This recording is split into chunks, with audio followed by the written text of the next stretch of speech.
Salut Linda. Salut Julien, comment tu vas? Ça va très bien pour ce nouvel épisode encore avec toi et le Ah thème bon? du jour c'est comment prendre soin de soi quand l'ambiance extérieure, sociétale, familiale, amicale est pesante et jugeante. Bon, vaste sujet, vaste sujet. Parce qu'on a tous connu ces contraintes. On va bien sûr enlever cette problématique chez les gens très jeunes, les enfants, les ados, les très jeunes adultes. Mais il y en a qui restent très longtemps dans cette façon d'exister, parce que le problème, entre guillemets, c'est que on essaie toujours de plaire aux gens qu'on aime. Ça commence par là.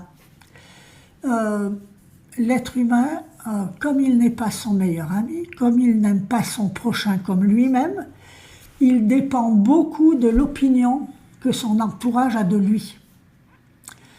Alors, je dois dire que le jour où je m'en suis rendu compte, j'ai décidé que j'adore les proverbes, comme je crois l'avoir déjà dit, et il y en a un qui me frappait, sans que je le comprenne bien, c'est la bave du crapaud n'atteint pas la blanche colombe. Ça n'est pas que je me sois mise à rechercher des compliments, mais je suis devenue très attentive, et puis moi, depuis toujours, j'ai une tournure psy, de toute façon, c'est comme ça. Bon. Euh, il y a des personnes qui ont l'art de te critiquer pour te rabaisser. Et il y en a d'autres qui te critiquent pour te faire avancer. Et les personnes, j'ai appris à détecter très vite, parce que vous le savez, il y a l'envie, la jalousie, elle a ça de plus que moi j'aurais pas, etc., etc. Faites attention à ça, ne subordonnez pas votre vécu émotionnel systématiquement. Essayez de faire intervenir votre mental, c'est-à-dire d'émettre une auto-opinion vis-à-vis de ce que dit la personne dans un premier temps, mais de votre réaction dans un second temps. Pourquoi seriez-vous la proie du jugement des autres? En plus, si vous avez des amis qui émettent toujours des opinions négatives, qui vous jugent, etc., croyez-moi, ce ne sont pas des amis. Vos amis vous aiment comme vous êtes. Vos amis peuvent vous donner des conseils, c'est ce qu'on fait très bien quand on aime les gens d'ailleurs, pour vous aider à avancer, ils comprennent vos problématiques, etc. Mais la critique négative, ce n'est pas des amis. Prenez des distances avec ces personnes-là. Par ailleurs, c'est un sujet que j'ai déjà abordé, je crois, mais il est aussi question, par respect pour vous-même, de mettre ça en place, c'est de poser vos limites, de ne pas attendre d'être énervé à faire des noms de Dieu ou je sais pas quoi.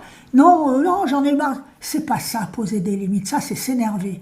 Poser des limites, c'est être attentif à qui vous êtes, à vos besoins, et à ce que vous ne feriez pas aux autres. Donc, ne supportez pas qu'on le fasse envers vous. Vous voyez, je veux dire, il n'y a rien qui engage plus que dans n'importe quelle situation difficile que le fait que vous ne soyez décidément pas votre meilleur ami. Parce que moi, depuis que je suis ma meilleure amie, il y a quelques petites décennies, je vous garantis, c'est pour ça que j'avais expliqué ma rupture avec un ami, là, un bon copain, c'est parce qu'il a marché sur le trait. Je ne me laisse plus traiter comme ça. Avant, c'était comment dirais-je, un alibi pour me vautrer dans mon schéma de victime. Oui, j'ai pas de chance, déjà que quand j'étais petite et machin. Un jour, j'ai regardé l'image de moi que je présentais aux autres. Et j'ai dit, non mais attends, je suis pas comme ça. La vraie moi, elle n'est pas comme ça. La vraie moi, même si elle est plus une résistante en arrière-ligne qu'une guerrière en première ligne, j'en ai déjà parlé je crois, eh bien même une résistante en arrière-ligne, elle se bat pour défendre son sens des valeurs. Petit à petit, l'oiseau fait son nid, en essayant de brusquer personne. C'est facile quand on est centré d'avoir du caractère et de dire clairement les choses, etc. Mais encore faut-il que vous le soyez et que vous ne comptiez pas sur l'énervement pour tenir les autres à distance.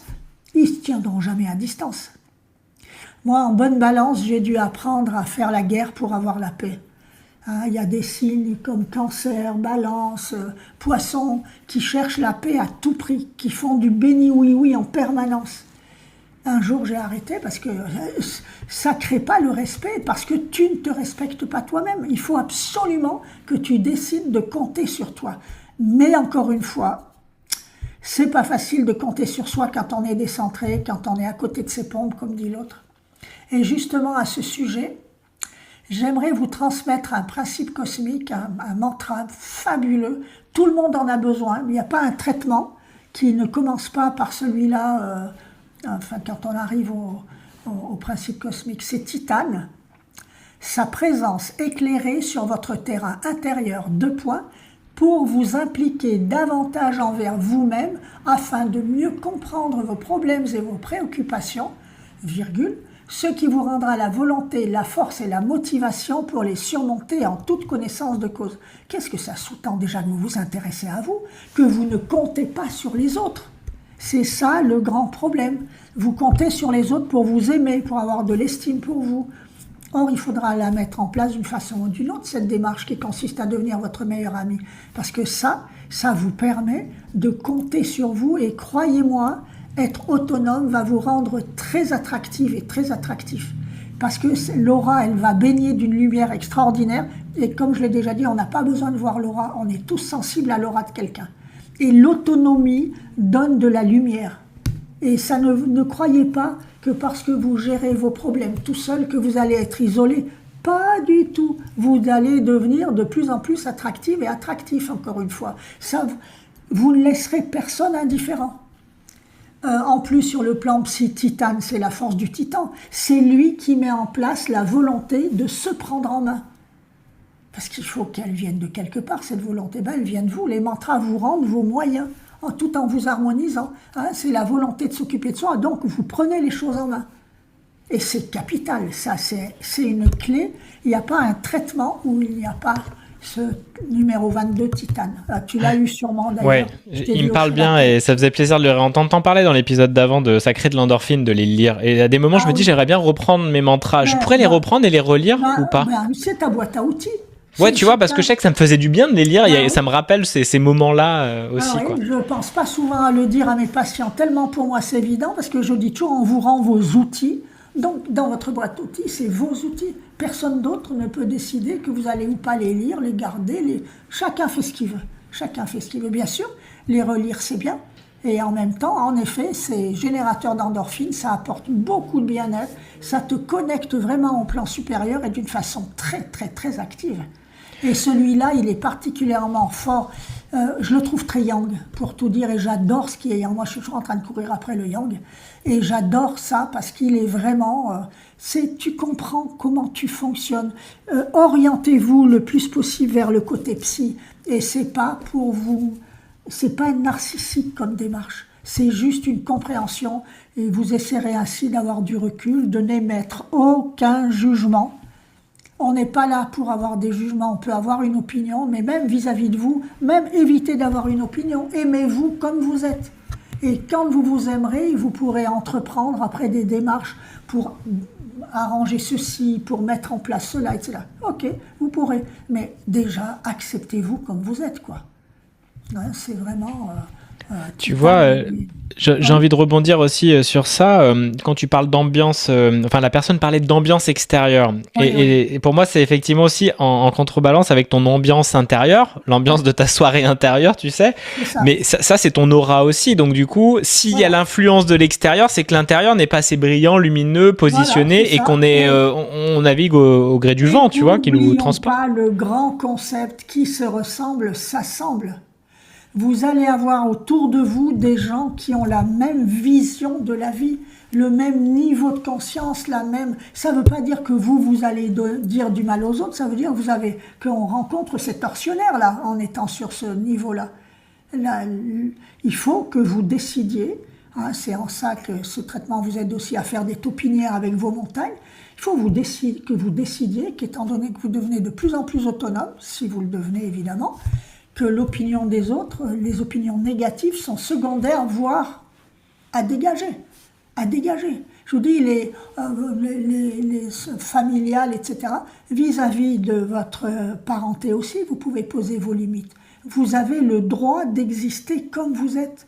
c'est votre droit, c'est votre choix, c'est votre vie. Ça sous-tend aussi un engagement et une autoresponsabilisation, évidemment. Mais c'est bien ça aussi le but de l'incarnation, hein. C'est de devenir adulte. Hein, pourquoi est-ce que les années passent, les décennies passent? Pourquoi est-ce qu'on resterait dans l'ambiance de son enfance? Ça veut dire, c'est un désistement au niveau de l'autoresponsabilisation, ça. Là, j'espère que vous rencontrez quelqu'un qui vous secoue un peu les prunes, parce qu'on est co-créateur de son univers intérieur, donc par extension de son univers extérieur. Il en découle que extérieurement, ça va se présenter comme ci ou comme ça. Et tu l'as bien dit, hein, il faut une force de titan pour pouvoir aussi se réenraciner et tu refaire vraiment ambiance intérieure puissante pour que derrière ça s'harmonise. Il faut une force, il faut de la force. Voilà, et Titane, c'est la force du titan sur le plan psy. Ça sous-tend que cette force-là, vous la mettrez à votre service. Arrêtez d'être d'abord au service des autres. Je vous dis, j'y reviens tout le temps et inlassablement. Occupez-vous de vos oignons, devenez votre meilleur ami. Aimez-vous comme vous aimez votre prochain. Vous méritez au moins ça. Mais si vous n'en êtes pas persuadé, moi je ne sers à rien avec mes convictions. Hein. C'est ça. Hein. Effectivement. Mais j'aime bien parce que, comme en fait, tout est dans tout. Quand on a de la force pour être au service des autres, mais cette force, on peut la mettre à notre propre service aussi. Parce qu'elle est présente, cette force. C'est d'abord à son propre service, pour ne pas se tromper dans le service à l'autre. Parce qu'elle est bien là, la force du sacrifice pour plein de femmes, pour plein d'hommes aussi, mais elle est présente, mais sauf qu'elle est tournée vers l'extérieur. C'est ça. Le sacrifice, c'est yin, d'ailleurs, c'est pas yang. Hein. La Oui. posture sacrificielle, c'est pour ça qu'il y a plus de femmes qui sont dans la posture de sacrifice que les hommes. La loi de la testostérone fait qu'ils ont du bol, ils sont moins... S'ils ont trop de yin, bien sûr, ils vont être tout à fait accessibles à cette énergie de sacrifice, mais il n'y a aucune raison de vous sacrifier. Quittez, s'il vous plaît, ce côté négatif du concept judéo-chrétien. C'est pas à travers la souffrance systématiquement que vous méritez les bonnes choses qui vous arrivent. Vous les méritez parce que vous êtes devenu votre meilleur ami, que vous avez appris à vous battre pour vous. Et je vous dis, et quand on est une vieille âme, automatiquement, on va mettre ça à la disposition des autres. On garde rien pour soi. Regardez, qu'on aille bien ou qu'on aille mal, de toute façon, on l'exprime. On garde rien pour soi. L'être humain ne garde rien pour lui. Parce qu'en fait, l'âme, elle est profondément altruiste. Qu'on soit jeune âme, vieille âme, profondément altruiste. Hein, et les jeunes âmes là, qui vont bosser au Resto du Cœur et compagnie, c'est des gens d'une bonté mais extraordinaire. C'est des jeunes âmes. C'est pas vertueux d'être une vieille âme. Juste, ça implique des devoirs sur le plan spirituel que les jeunes âmes n'ont pas. Une conscience des choses, etc. Mais bon, ceci est de nouveau le vaste problème des incarnations dont on parlera une fois. Mais il faut être attentif à ça, que la vedette de votre vie avant tout et n'importe qui, c'est vous. Et là, vous aurez des choses à donner parce que vous vous serez accordé tout ce dont vous avez besoin. Et ce qui est intéressant dans la question, c'est qu'elle parlait aussi, cette personne, de sociétale, familiale, amicale. Ouais. Peut-être de regarder quelle force extérieure a le plus d'impact sur nous. Parce que des fois, moi, les amis m'ont beaucoup influencé, les amis d'enfance avant. Il faut aller faire l'apéro, les soirées, les excès et compagnie. Moi, quand je suis parti en Espagne, j'ai pu me décrocher de la tentation des fêtes parisiennes. Parce que j'avais besoin de couper, tu vois. C'était très dur pour moi. Des distances géographiques, voilà, c'est ça. Et ça avait un vrai poids sur moi, plus que la famille. La famille est arrivée après, j'ai vu dans mon chemin et tout, d'avoir effectivement ces poids-là. Mais que ce soit la famille, la société, les amis, c'est toujours le même principe, le même concept. On va chercher à l'extérieur ce qu'on n'a pas à l'intérieur. On va chercher l'accord des autres. C'est ça qu'on va tous chercher ça. Le besoin d'être aimé, il est inhérent au vivant. Inhérent. Et là, il reste à apprendre, surtout pour les vieilles âmes, que aimer soi, c'est déjà une démarche exceptionnellement positive.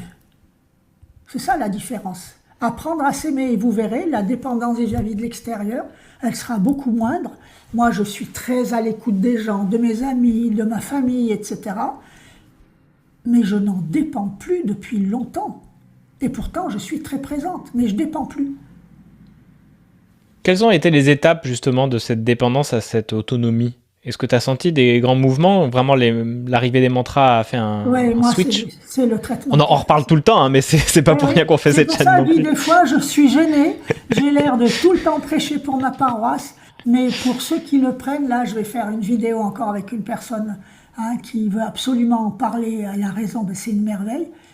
Le grand événement de ma vie intérieure, ça a été ça. Ça a été ce traitement. Et en 6 mois, j'ai complètement changé de vie. J'ai arrêté d'être dissipée, de courir partout, de faire, je le dis sincèrement, faire la noce sans arrêt, etc. Je suis une très petite dormeuse, donc je pouvais tout à fait faire des excès. Ça ne répercutait pas sur ma santé. Je suis d'ailleurs jamais malade. Je suis un monstre, hein. Comme disent certains des amis, t'es un monstre, toi. Tu as fait des tas d'excès, puis tu n'as aucun inconvénient, ouais, etc. Donc, je suis devenue la vraie moi-même réellement. J'ai tout digéré de mon passé, des choses les plus lourdes, les plus douloureuses. C'est devenu tellement anecdotique. C'est ça, je ne suis plus à me protéger derrière ou à mettre ça en avant pour justifier que, etc.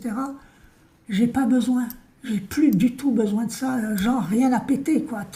Tout est bien, je suis moi-même, point, en accord avec moi-même. Et bien sûr, il arrive que certains patients, parfois, me trouvent trop direct ou trop cru. Ben oui, je suis comme ça. C'est ma façon d'être. Je ne peux pas faire semblant. Si, je peux m'excuser quand je dis un gros mot ou des choses comme ça, mais je sais qu'il va venir tout seul. Hein, donc, on ne peut pas non plus passer son temps à se surveiller et à faire semblant de qui l'on n'est pas. Je suis trop amie avec moi pour m'imposer cette contrainte. Voilà, effectivement, t'aurais pas la contrainte extérieure de Voilà. personnes qui viendraient dire ah ouais, mais ton langage, Linda Haute, il y a un moment, tu es toi, tu t'aimes assez Non, ben oui, pour mon langage, je justement. suis désolée, je ne suis pas une institutrice pour les petits-enfants, c'est sûr. Hein, vraiment, moi, ce serait plutôt les étudiants, tu vois. Mais être sa meilleure amie, par exemple, je te l'ai dit, à quel point ça me pesait de faire du monologue. Je suis ma meilleure amie, j'allais pas continuer. Je savais que je pouvais pas continuer à faire ça, tu vois. Et tu l'as compris tout de suite. Bon, écoute, on va faire dialogue, etc. Très bien. Mais j'en ai parlé parce que je suis ma meilleure amie. C'est vrai. Et tu sais, Linda, tu as aussi, tu investis parce que tu me payes tous les mois et tu investis aussi. Tu vois, il y a pas Oui. de, tu y vas aussi en osant Ah ben faire ce qu'il faut, quoi. oui, mais c'est d'abord c'est normal de te payer tous les mois. Quand je C'est vois normal. déjà le boulot que tu fais, ah non, mais c'est la moindre des choses, tu vois. Quand je vois tout le boulot que tu fais pour moi, d'ailleurs, à ce propos, je tiens à dire que tu es un community manager exceptionnel. Tu comprends qui est la personne dont tu t'occupes. Tu sais que c'est hors du commun, ça. Puis moi, je prétends m'y connaître en être humain. En plus, merdoum pour les autres, des fois, je suis canal. Alors, je capte beaucoup, tu vois. Eh bien, que du bonheur de bosser avec toi, franchement. Hein, il y a un auto-échange d'une très très grande qualité. Mais comme je suis ma meilleure amie, je suis tombée sur un bon ami. Et Et oui, parce que réciproquement. c'était la manière effectivement d'attirer, comme tu disais, les personnes qui se ressemblent, s'assemblent. Voilà, c'est Quand on ça. envoie cette énergie assez longtemps dans sa direction, évidemment qu'on attire des personnes qui vont matcher avec nous, quoi. Ah oui, et puis qu'on l'envoie longtemps ou pas, je veux dire, pour moi, ça se pose même pas dans ces termes-là. On Mm, l'envoie sans se rendre compte. Ça mm. émane. Nos longueurs d'onde émanent. Qui se ressemble, s'assemble. L'argent va à l'argent. Comme on fait son lit, on se couche. En fait, il y a plein de choses extraordinaires qui portent en elles une philosophie de vie, moi, je suis ravie de connaître ça sous cet angle-là, tu vois. Mais je ne peux pas aborder une personne ou une situation sans faire du psy, comme je dis toujours. Moi, l'analyse psy, elle est déterminante. Pour moi, j'aime comprendre. Et on apprend les uns des autres. Enfin, c'est extraordinaire, quoi. C'est la qualité de l'échange. Tout Hein, à fait. donc, je m'estime très chanceuse et si vous avez besoin de vous lancer sur les ondes, là, vous avez quelqu'un qui sait s'y prendre. Non, mais sincèrement, hein, Avec plaisir, les liens sont dans la description. J'y mets mon site et ah oui, ma chaîne YouTube. Mais pour terminer cet épisode, Linda, en résumé, pour que l'ambiance extérieure ne vienne pas manger et envahir notre ouais. ambiance intérieure, Posez on se vos limites. reconnecte. Voilà, on pose Posez ses vos limites. limites. Connectez-vous à l'intérieur de vous, essayez de faire cette démarche. Je sais que c'est pas facile quand on est décentré, mais faites des efforts pour ne pas dépendre complètement. Et ça ne vous jettera pas dans la solitude, croyez-moi. Enfin, dans l'isolement, parce que la solitude, c'est très positif. C'est des moments où on est connecté à soi-même.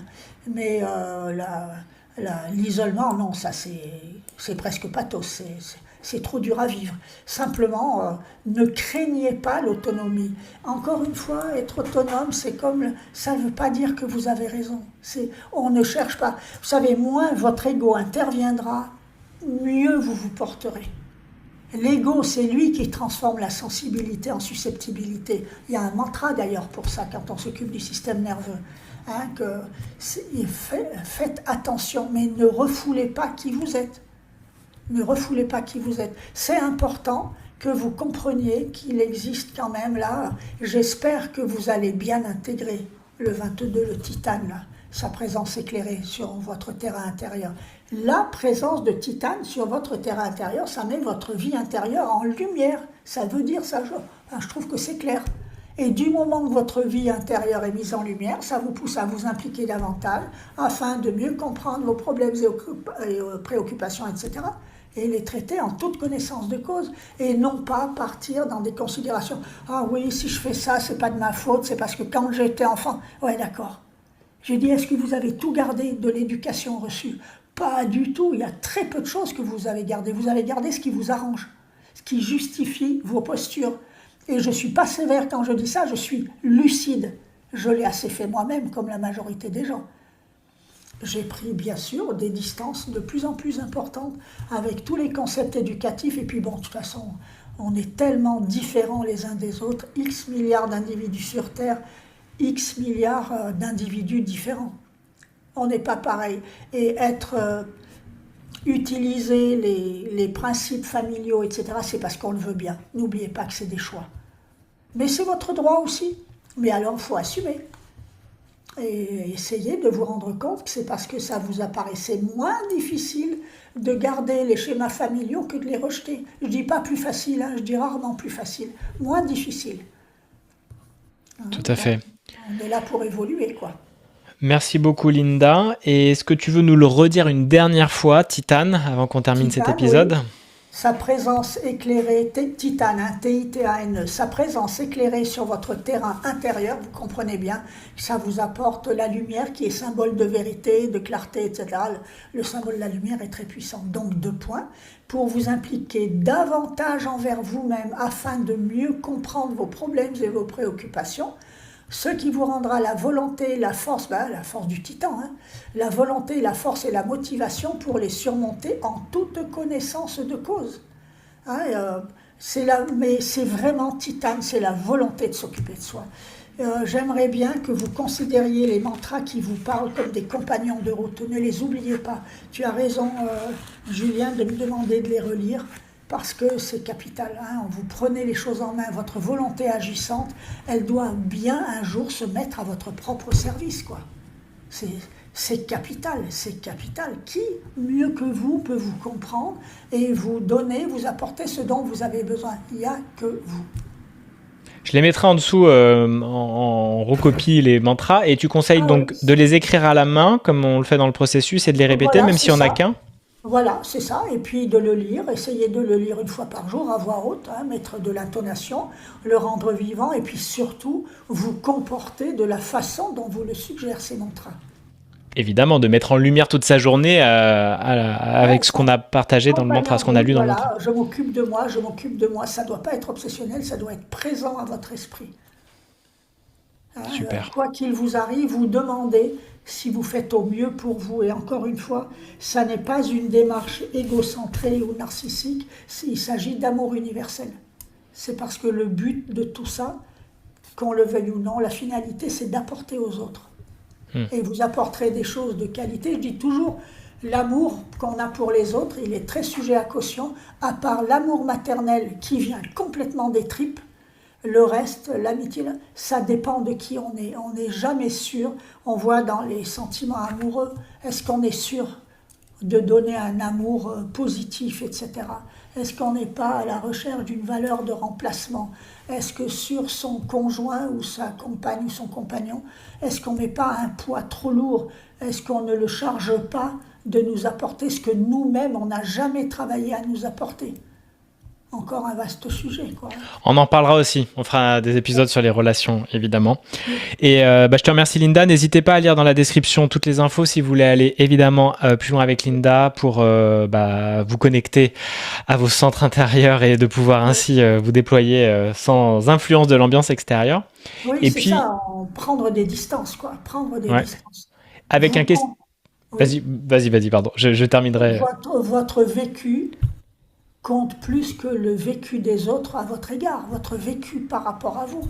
C'est pour ça qu'il faut vous bonifier beaucoup, vous accorder ce sentiment, cette posture amicale, etc. Vous devez absolument être votre meilleur ami. Je ne peux pas finir par autre chose que ça. Et là, surtout là, en plus, c'est criant. Très bien. Merci Linda. Et puis voilà, vous avez aussi un questionnaire à remplir si vous voulez contacter Linda. Également, si vous avez d'autres sujets de vidéos qu'on pourrait aborder avec Linda. Et les commentaires sont là aussi, hein. Donc n'hésitez pas. Puis si ça vous parle, likez, partagez à des personnes autour de vous. Puis, Et voilà. si on s'intéresse à ce que je fais, il faut directement mettre le numéro de téléphone. Comme ça, C'est dans le j'appelle. questionnaire, ouais. Ah, il est là, oui, mais il y en a qui ne le mettent pas. Maintenant, c'est bon. C'est normalement réglé. Après, s'ils ne le mettent pas, les amis, mettez-le. Parce que sinon, on doit aller Oui, c'est ça, vous c'est mieux, chercher. ça simplifie un peu. Ça simplifie. Hein, Tout à fait. hein. Et Génial. je contacte dans la journée même, toujours, entre deux consultations, etc. C'est parfait. Merci beaucoup, Linda. Comment tu repars de cet épisode? Merci beaucoup à toi. Voilà. Eh ben, toujours contente de transmettre parce que je transmets, quoi. Je le dis toujours aussi quand j'apprends à mes patients à pratiquer la thérapie que je pratique moi-même. Je ne suis pas une enseignante. Je suis là pour transmettre. Je n'enseigne pas, je transmets. Et là, je ne vous apprends rien, juste je vous transmets ma façon de vivre, de procéder, de philosopher dans la vie, etc. Et c'est ce qui m'apporte le plus. Donc, voyons si ça vous apporte aussi. Voilà. Eh ben moi, en tout cas, ça m'apporte beaucoup, Linda, donc je te remercie. Et puis, je sais que notre audience aussi est fidèle. Bon, à très bientôt. Oui, à très bientôt, avec plaisir. Au revoir. Ciao. Au revoir, Julien. Ciao, ciao. Ciao, ciao.